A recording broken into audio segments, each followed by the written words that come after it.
Is the game. The world is watching a red-hot rivalry at any time. Chance, he's got a goal! Great moment for Liverpool, and Cody Gakpo headed in by Darwin Núñez. And Gakpo, they're climbing Manchester United apart here. Breaks for Salah, who dispatches with vigour. Another one for Núñez. It's 5 here. Salah, it's 6. Liverpool lift off to extraordinary heights. Oh, that's the one they wanted. Bobby Dazzler, Bobby Firmino. It's one for the history books. Liverpool 7, Manchester United 0. Boys over there know how difficult it is to play here. I just believe the crowd was going to play the part today, which they did, but fair play to all Liverpool players. They make Man United look a pretty ordinary team today.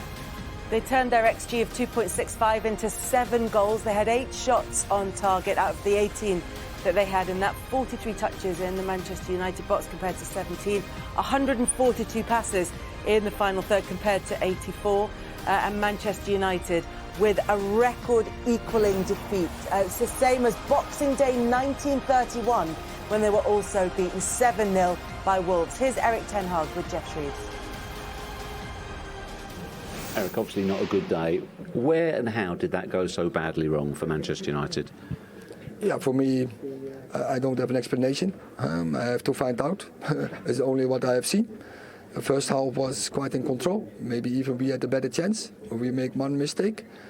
And then second half, in the start, we gave 2 goals away, where we are really poor in defense transition. And then everything fell out of each other. It was like defense transition. There was no team anymore. We didn't stick to the plan. 11 individuals, so I don't know, really bad. Have you asked the players what happened? I have given my opinion. That's unprofessional. You always have to stick as a team together, fight with each other, and we didn't do. We were really indisciplined in our jobs. Do you feel you just disintegrated and lost all composure? Yeah, I think we have seen the same, and it's not necessary. You can have setbacks, but what can't happen is that you don't stick together, and you have to do your job. And it's not possible. We make the wrong decisions in the transition, but we didn't run a match the runs. We didn't track back, and that's for me unprofessional. That's hard for you to accept, but as we stand here right now, what are your feelings as to how that came about, why it came about, and also why, with senior players on the pitch, they weren't able to compose themselves? I don't know. In this moment, what I have seen, I think first half we play really decent. We created the better chances, and then in the end we concede 1 goal, and then straight after halftime 2. But then stick to the plan, and it's 3-0. Okay, then you lose a game, but you have to keep your head up. Is embarrassing too strong a word to use for that second half performance? It's really unprofessional. How do you react after something like this? This is the biggest defeat that Liverpool have ever inflicted upon Manchester United. Where do you go from here? I'm really disappointed, and I'm angry, especially for our fans. We let them down. But also, as a squad, as a team, you can't allow this. You have to stick together, and you have to fight with each other. You have to support each other, and you have to defend. And that is what we didn't do. So for me, it's really unprofessional. Is this the same as the start of the season? I'm thinking of the Brentford game in particular. Or is this worse because of the improvement you made and also because it was Liverpool today? You can't compare it. Totally different situations. We are months ahead. We make a lot of progression. But you see also when you don't keep the standards, what can happen. So to reapply those standards as a coach, how big a job on your hands right now? And also how damaging as well for the players mentally in terms of the run-in for the season? Well, what I've said in the dressing room, it's unacceptable. And the performance clear. But also, it's only one game, a big defeat. What's unacceptable, especially for our fans, especially why it's against Liverpool, but we will bounce back. And this team is strong enough, it will reset himself and we will bounce back. Thanks, Eric. You're welcome. They want to bounce back, and he used the word unprofessional 3 times. You've both used it in terms of aspects of that Manchester United performance. How do they start to pick themselves up from this result? If you were in the dressing room as a senior player in that dressing room, what would you be doing?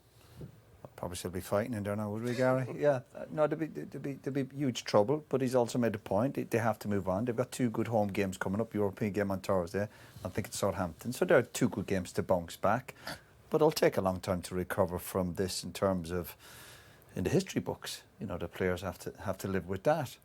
He's been very fair, he's been very honest. He said we're unprofessional in the second half. When he keeps using that word unprofessional, that means, I suppose, talking about players not doing their jobs, running back. We've mentioned it earlier, probably in a sense, we felt the players threw the towel in. And that is unacceptable. But he's going to have to, he gave a bit of a positive spin at the end, which he has to do as a manager, that they have to bounce back. That's the name of the game. They had setbacks at the start of the season, it was a 6 at City. He obviously mentioned it, obviously it was 4 at Brentford, 7 today. They've had disappointments. And that's what the game is about. You've got to deal with it, and you've got to bounce back and show what kind of character you are. We've seen over the last months, these are good players. They are good players. They've won a lot of big games. But their performance, certainly in the second half today, is unacceptable. But get ready for the next game, and I'm pretty sure they will bounce back. You said that this needs to be a blip for Manchester United rather than the start of a rot setting in for them. They do have the chance over the coming games to be able to try and turn that around. Yeah, I mean, I trust him because of what he's done this season, being in very difficult moments. You know, I can't imagine the pressure that existed at that time when they lost 4-0 to Brentford and he couldn't get De Jong over the line and there was a big panic on in the transfer market. Then the Ronaldo situation, other situations with Rashford and Sancho have been huge crises and, you know, big media attention to it. And today, these next few days are going to be really difficult for him and for the players. But he, to be fair, has turned it round many times this season when I've thought that, to be fair, it wouldn't be as good as it has been. So I do feel that Roy's right. On Thursday, I think they'll hopefully go out there against Betis and against Southampton. They'll put it right and it can be seen as a blip. There was something about that second half that was a freak, to be fair.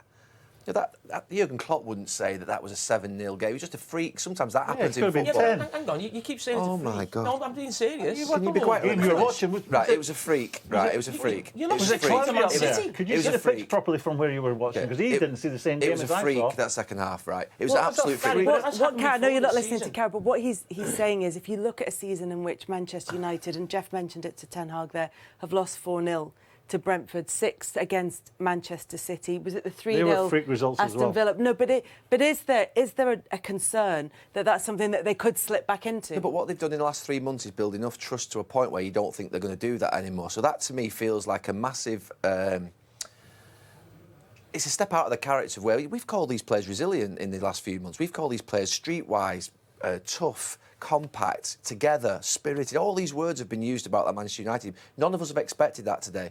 You're all shocked, apparently, 10, 15 minutes ago, so I'm using the same word. That's just a freak to me, what's happened in that second half. Conceding 6 goals in the second half there, look, they fell apart, and they've just been called unprofessional by the manager.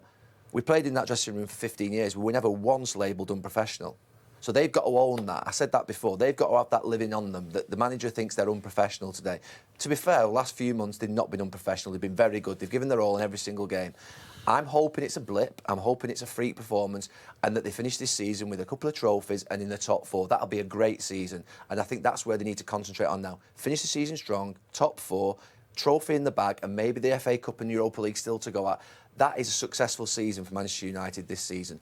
And then in the summer, you can have another transfer window. They were going well. When you're going well and you get a punch on the nose and you lose a game, it's sometimes a good thing. It kicks you on for whatever games you have left, whether it's in a cup competition, whether it's to go and win the league, or maybe both.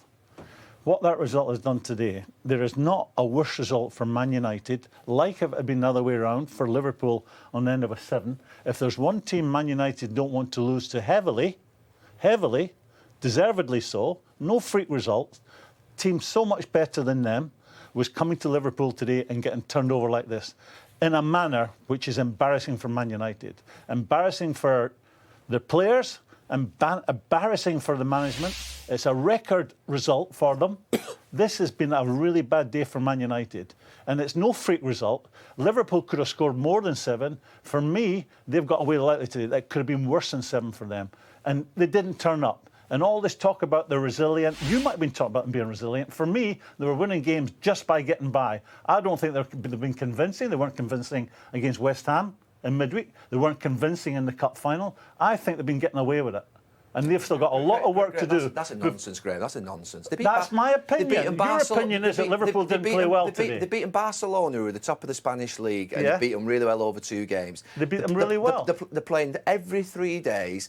They've performed every 3 days. Even the game they lost to Arsenal, they played well. I'm sorry, I watch Manchester United a lot more than you do, and that's nonsense. And I saw Arsenal go to Old Trafford and should have beat Man United at Arsenal. Honestly, they've played in the last few months. This is the worst possible result for Man United. This is more than just a punch on the nose for them. That's a humiliating result for them. The reason it's a freak is because it's not happened for about 80 or 100 years. It's not a freak result. You lost 6 already. We got beat 6-0 at 6. Is that a freak as well? Anytime Man United loses, it's a freak. We lost 5-0 at Newcastle, who was second in the league at the time. Might have even been top. We lost 6-3 at Southampton. It happens sometimes. Yes, they've lost a couple of games. But it happens once a year to top teams. No, they've lost more than they've lost 6, 4. They've been embarrassed again today. We lost 6 and 5. It's a recurring situation with this group of players. Graham, we lost 6 and 5 in 1 week and still won the league. So my point is, it can happen. It happened in 1 season, within a week. So it does happen. So it doesn't. So this is just a freak result today. No, in your opinion. My point is, I think this was a disgraceful result, but it's been out of character for this group and this manager over this last few months. But it's not, Gary. They got beat 6 by City. What is it you don't understand about facts? They got beat 6 by City. They conceded 4 against Brentford. They've conceded 7 today. It must just be that these teams, were lucky? But you said, Gary, we won the league, but this team won't be winning the league. No, they won't win the league. He needs another couple of transfer windows, Eric Ten Hag. He needs other investment. He needs to obviously change. Players in this, what he's getting out of these players, we'd written half this team off in the last 2 years. Rashford, Dalot, Wan-Bissaka, Shaw, Varane, Fred, McTominay, they're all still playing, those players, and he's achieving unbelievable things with them. So I've got faith in what he's doing at this moment in time. He deserves a little bit more, if you like, back from the players than what he's got today. But in that second half, that is out of character for what we've seen in the last few months. That is out of character. They've gone, I think, only lost 1 game in 25 or something. That is out of character. They deserve more than what they've, to be fair, put out there today. That's not the norm for those players in this last 2 or 3 months. They've improved enormously. But it is the norm in the last 2 or 3 years. But it's been the norm this season. Look, since Eric Ten Hag got a grip of them 2 or 3 months ago, Ronaldo left, that group of players have been tight, they've been spirited, they've fought every game, they've gone every single week, Wednesday, Saturday, Wednesday, Sunday, and they've been fighting every single match. I've seen it with my own eyes. That second half, in the last few months, since he sorted the dressing room out, is a freak. It's not a freak. You've talked yourself out of your good mood. Should we keep going all night? And we're going to go round. And we're going to go round in circles. Trust me, I'm still in a good mood. Let's not keep going all night. Yes, to see that unveil in the second half. Yeah, I mean, it was such a surprise. I thought first half, actually, Man United were the better side. I thought the goal came against a run of play. I thought Robertson, Gakpo and Harvey Elliott were the only 3 good players that in the first half for Liverpool. I thought United had some good moments, but the second half was an absolute mess. I don't think I've ever seen anything like it. I was sat right next to the United bench. Don't think they could. I think Eric Ten Hag made some subs to change the game. If anything, the game got significantly worse. And just a really bad day at the office. You can't come here and have 11 players get outplayed, and I thought that's exactly what happened today. What do you think about Scholes' point about a little bit of naivety in the way the team was set up from Eric Ten Hag? Yeah, I mean, to be fair, I haven't heard what you guys have been saying, but I was surprised with Bruno was on the left wing the whole game. I didn't quite understand that. Weghorst in the 10. I don't think he affected the game. First game, I've seen Casemiro not play really well. There were so many things that just weren't right about Manchester United today. And again, I'm with Mo and Scholes. You know, didn't feel right. You know, he was trying to find something with Weghorst and Bruno off the left. Didn't work. You know, Mo made a good point about Trent and Rashford. I thought Trent played magnificent, by the way, as a right back, but I don't think anybody really tested him in that sense. Let Marcus go, you know, let him stay on the left-hand side and get after Trent. But just didn't work today. The game plan didn't work. First time all season, really, for United. Owen, you've been in teams that have had setbacks, great teams that have had setbacks. How do you bounce back from a 7-0 drubbing to one of your arch rivals. Can they bounce back and almost water off a duck's back? Mo, that's a great question because they haven't been in this position before. Ten Hag hasn't been here. You can't, Scholes, you mentioned, you can't come here, you know, and play that way and get a result like that. This team hasn't been in this position under Erik ten Hag. He made all the players go over and, you know, and clap to the Man United fans, probably apologise in a way. I don't know how they're going to react, but you can't afford to lose a game like this. 7-0 is. I just thought the second half was a disaster. I think Liverpool scored with the first six shots on target. Don't think David De Gea made a save, so they got to bounce back. They've had a really good season so far. Today was a terrible day at the office. Yeah, hi, Owen Scholes. I hope you're okay, mate. Not as disappointed as I am. Yeah, we were massively surprised with Vigos playing as a number 10 and Rashford playing through in the middle. We did two Barcelona games together and obviously did the same thing, and it didn't really work. Was you surprised to see that again? Yeah, I mean, he likes something there with Weghorst, but to be fair, he doesn't even really win that many headers in there. I mean, physically, if you think he's going to win headers, you get long balls. I thought the first 20 minutes, Liverpool were by far the better side. I thought the second 20 minutes, Man United were by far the better side. I thought the goal came against the run of play. Brilliant from Robertson, by the way. And Gakpo, who I thought was probably the best player in the game with Harvey Elliott. So, yeah, there were a few things that didn't work. We've seen him rotate a lot of positions, especially Bruno off the left. But they just didn't have it today defensively. There were so many things wrong with that, and that's why I think he'll have to go back and watch the game again and think, how on earth did we concede 7 goals in a game when Liverpool only had 8 shots on target? That is just not the Man United we've seen this season. Owen, terrific stuff. Go and get warm and dry. I'm out of here. Thanks, guys. and former Man United players can't get out of Anfield quick enough after that. Paul won't want to do this. Michael will, but we're going to look at all 7 goals again because just to remind you of how that game unfolded. Just before half-time, Owen thought right against the run of play, Gakpo gave Liverpool the lead. Well, at half-time, it could have been, it could have been 1-0 to either team and nobody would have complained. I mean, after 55, 60 minutes or whatever, it was 4-0 and it was like, how the heck is this 4-0? It was not that type of game. But by the end of the game, it was probably fully justified. It was a really interesting goal. Dalot out of position to start with. I don't know what he's doing. Playing deeper than everybody else and out of position. You can see everybody screaming to get the ball into Gakpo, but once it bypasses him, he turns and, to be fair to him, makes a great run into this wide left area, and then Fred has just caught ball watching Scholesy. Yeah, he's exposed in a position he shouldn't really have to be in. We mentioned as well that Varane could have possibly shot him down the outside, and then Martinez, who's probably had his poorest game for United, he decides to go back on the line and try to stop his shot. He does nothing really. He just gets in the way of De Gea. He's in the way De Gea's eye line instead of being up against the ball, trying to stop the shot.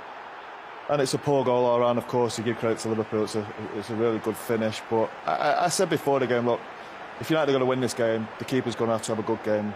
He's going to have to make some saves. He's going to have to defend well. And I keep saying that it was just a freak of a game. Something. I'll be surprised to see anything like that again. The timing of that goal was crucial, really, wasn't it? It was straight away in the second half. I don't know what... I mean, it's quite a messy goal in terms of where it was in the centre of the park.